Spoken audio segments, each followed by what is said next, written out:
Hello everyone, my name is Baruch Mukra from MK Academy. ፍሬሽማን ከሆናችሁ እችን የኢኮኖሚክስ ዩኒት 1 ጥያቄ ሞክሩ።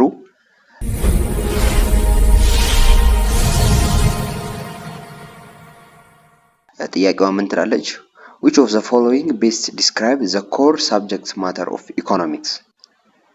A. Study of how government manage national budget. B.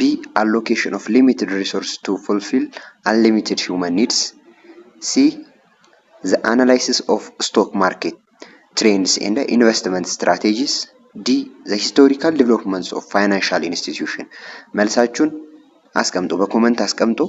ከዛ ወደ መልሱ እንሂድ። 5 ሰከንድ አላችሁ።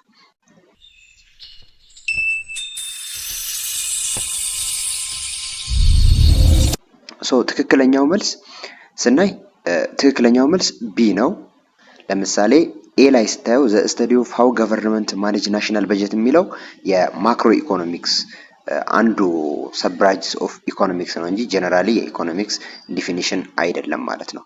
ቢ ላይ አሎኬሽን ኦፍ ሊሚትድ ሪሶርስ ቱ ፉልፊል አንሊሚትድ ሂውማን ኒድስ አለ። እሱ ትክክለኛ መልስ ነው። ኢኮኖሚክስ ዋና አላማውና ግቡ ምንድነው?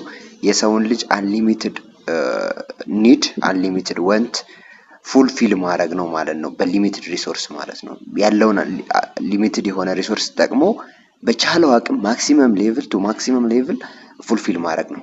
እዚህ ላይ አናላይሲስ ኦፍ ስቶክ ማርኬት ትሬንድስ ኤንድ ኢንቨስትመንት ስትራቴጂ ይላል። ይሄም አይደለም ማለት ነው።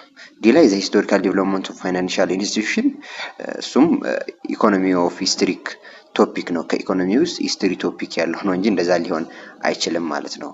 ሶ ትክክለኛው መልስ ቢ ነው። ሰብስክራይብ፣ ላይክ፣ ሼር ማድረጋችሁን አትርሱ። ባይ